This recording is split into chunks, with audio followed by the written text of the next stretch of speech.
હાલ ગુજરાતમાં ખેડૂતોની પરિસ્થિતિ કેવી થઈ છે?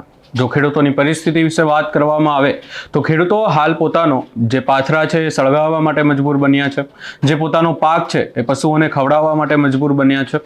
આ સમગ્ર બાબતે વિગતે ચર્ચા કરીશું। નમસ્કાર, હું છું ઉજ્જવલ અને આપ જોઈ રહ્યા છો નિર્ભય ન્યૂઝ। ગુજરાતમાં હાલ ખેડૂતોની પરિસ્થિતિ એવી થઈ છે કે ખેડૂતોએ જે પોતાનો પાક પકવ્યો હતો એ પાક હવે ખેડૂતો સળગાવવા માટે મજબૂર બન્યા છે। આમ તો ખેડૂતો માટે તેમનો પાક જ બધું હોય છે, કારણ કે ખેડૂતને જ ખબર હોય છે કે તે કેટલી મહેનત કરે ત્યારબાદ પાક ઊભો થાય છે। ખેડૂતોને જ ખબર હોય છે કે કેટલી મહેનત બાદ કે ત્યાં તેમને કદાચ પાક જોવા મળતો હોય છે, પરંતુ વરસાદને કારણે હાલ ગુજરાતમાં આપણને ખબર છે કે આ પાક નુકસાન થઈ છે। ખેડૂતોને ખેતરોમાં મોટા પાયે નુકસાન થયું છે, ત્યારે હવે ખેડૂતો પોતાનો પાક સળગાવવા માટે મજબૂર બન્યા છે। જે પાક ખેતરમાં ઊભો છે એવો પાક પશુઓને ખવડાવવા માટે મજબૂર બન્યા છે। અને આવું જ કંઈક બન્યું છે જાફરાબાદ અને તેના આજુબાજુના દરિયાકાંઠાના વિસ્તારોમાં। ખેડૂતો પોતાનો પાક સળગાવી રહ્યા છે અને સરકાર પાસે માંગ પણ કરી રહ્યા છે। સૌપ્રથમ આ સમગ્ર બાબતને લઈ અને ખેડૂતો દ્વારા શું કહેવામાં આવ્યું એ સાંભળી લઈએ। મારું નામ શૈલેષભાઈ મનુભાઈ જોગાણી, ગામ મોટા માણસા, તાલુકો જાફરાબાદ, જિલ્લો અમરેલી। આજે મેં મારા ખેતરમાં 16 વીઘાની માંડવી વાવેલી છે। એમાં મેં 1.5 થી 2 લાખ રૂપિયાનો ખર્ચો કરેલ છે અને જે પાક મારે સંપૂર્ણપણે આજે વરસાદથી નુકસાન થયેલ છે, તો એના માટે મારે આ અત્યારે પાથરા મેં હળગાવેલા છે, પણ એ હળગતા નથી અને એના માટે જે કાઢવાનો ખર્ચો મારે અલગથી થાય એમ છે। તેમ છતાં મારે અત્યારે માલ ઢોર માટે નીણ નથી। અમે તો અમારું પેટ ગુજરાન કરી લઈશું, પણ જે માલ છે, પશુ છે, તે એના માટે અમારે શું કરવાનું?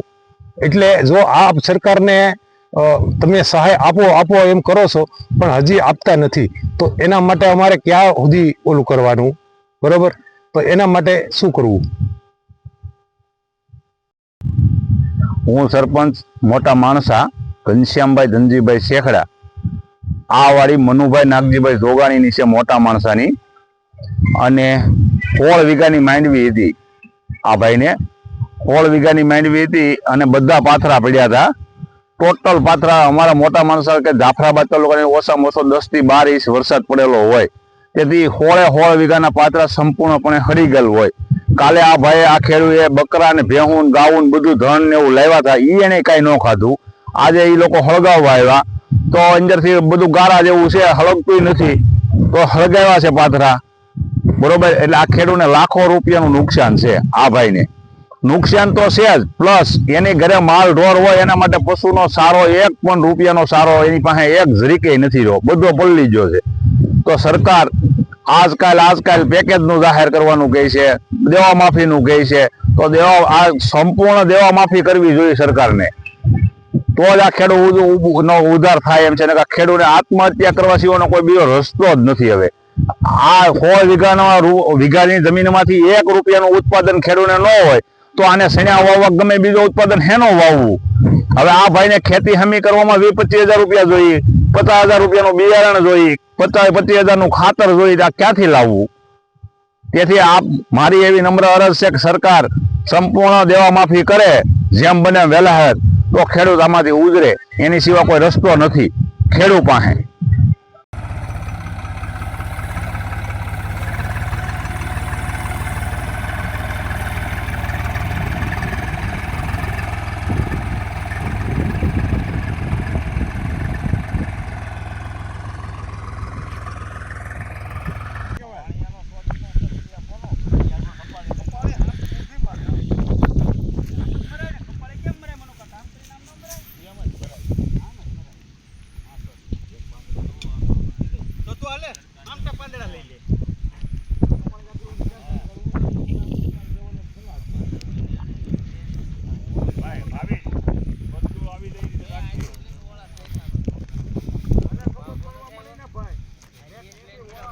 જાફરાબાદ તાલુકાના મોટા માણસા ગામે મનુભાઈ જોગાણીની વાડીએ આ માંડવી વરસાદમાં આવી ગયેલી છે। માવઠામાં 16 વીઘાની માંડવી છે। આની પહેલાં આમાં ડુંગળી હતી, એ ડુંગળી પલ્લી ગયેલી છે। હવે આ ભરોટા કર્યા ને એને કાઢવાનો ખર્ચો 50,000 રૂપિયા થાય એમ છે, એટલે પછી હળગાવવાનું નક્કી કર્યું। હવે ખેડૂને શું કરવું એ કાંઈ ખબર પડતી નથી।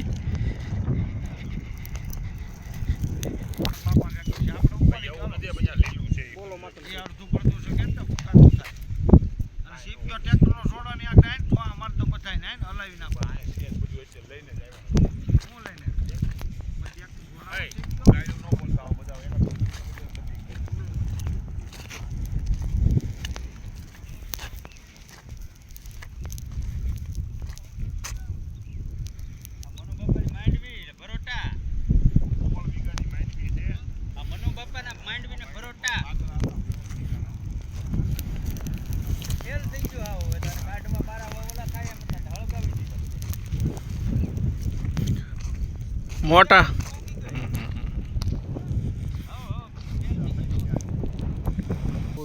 એ બધું હળગી દે વાહ સેલા કાંઈ નો રહેવા દે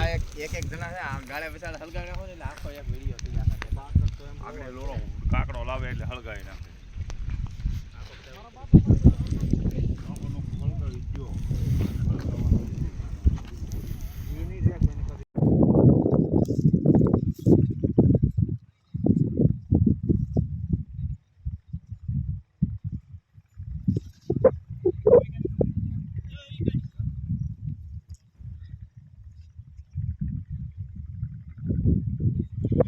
દસ વીઘાની ડુંગળી છે.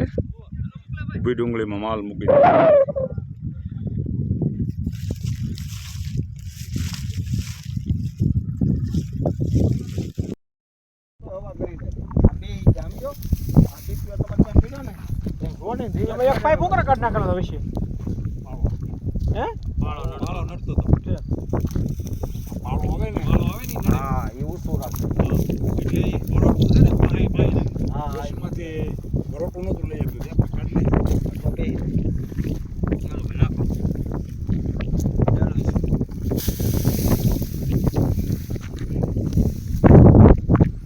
વિડીયો બનાવજો ભાવ હરકો બધો.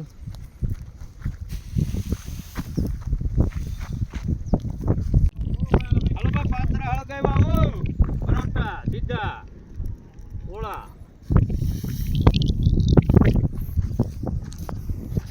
ઓલા ભાઈ કે અહીંયા લઈ લેજો. હા હા બધું આવી ગયું. બધું આવી જાય. બાપા હવે પરોઠા હળગાવજો ને આનું કાંઈ થાય એમ નહીં.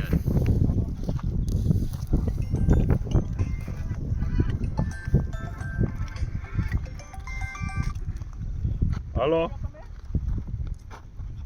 હા બધે મૂકી રાખો ગાંડી એટલે હાલે છે કેવું છે પેલા છે ને ટ્રેક્ટર સીપીએ પોય તો બાકા હોય બધા સીપીએ પોય આપણે હળકતું ભાઈ આ 4-5 હળગાવી નાખો એટલે હળકતા દેખાય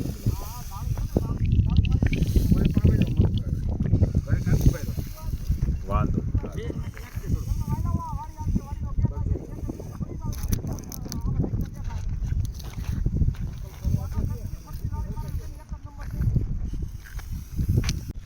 ઓલું પોળું કર્યું એ હળગાવો તો આ પેલા આને મારી તો ખરો મારશું બધા આમ લાગે પણ બતાવવાનું છે ભાઈ ઓલા ભાઈ બીજું લાવે તારા બાપા બધી વાત સાફ કરીને ફોટો પડકો આ બાજુ બબલા એક બાજુ તમે મનુ કાકા ઓલો હળગાવો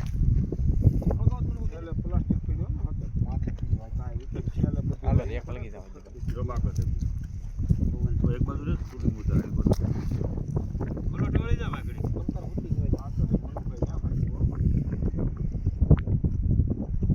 જો હોય વાળી એવું આપે પેલા દીવ વાળી સગવા છે ને મારે કે કુંબળી કરી બસ છે કોઈ મને ભાઈ અમુક વાળા વાત જાય મારા ભાઈ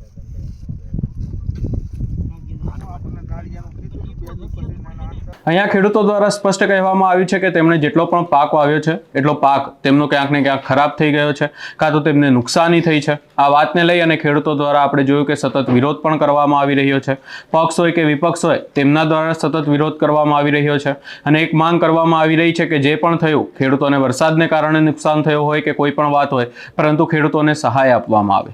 ત્યારે હવે જાફરાબાદ અને તેના આજુબાજુના વિસ્તારના લોકો આ વાતને લઈ અને માંગ કરી રહ્યા છે. અહીંયા જાફરાબાદ અને તેના જે રાજુલાના જે ધારાસભ્ય છે હીરાભાઈ સોલંકી એમને પણ કહેવા માંગીએ છીએ કે હીરાભાઈ જો તમે ખેડૂતો વાત કરતા હોય જો તમે લોકોની વાત કરતા હોય લોકોની વહારે આવવાની વાત કરતા હોય તમારા અનેકવાર એવા વિડીયો પણ સામે આવે છે કે તમે ખેડૂતોના વહારે આવો છો ખેડૂતો વિશે વાતો કરો છો તો હવે તમારા વિસ્તારના ખેડૂતોને હાલ ક્યાંક ને ક્યાંક તમારી જરૂર છે. આપણને હજી સુધી હીરાભાઈ સોલંકી એક પણ વાર ખેડૂતો મુદ્દે વાત કરતા નથી જોવા મળ્યા. આ સમગ્ર બાબતને લઈ અને આપનો શું અભિપ્રાય છે એ અમને કમેન્ટ કરી જરૂર જણાવશો. અમારી ચેનલ નિર્ભય ન્યૂઝને લાઇક શેર સબસ્ક્રાઇબ કરવાનું ભૂલશો નહીં.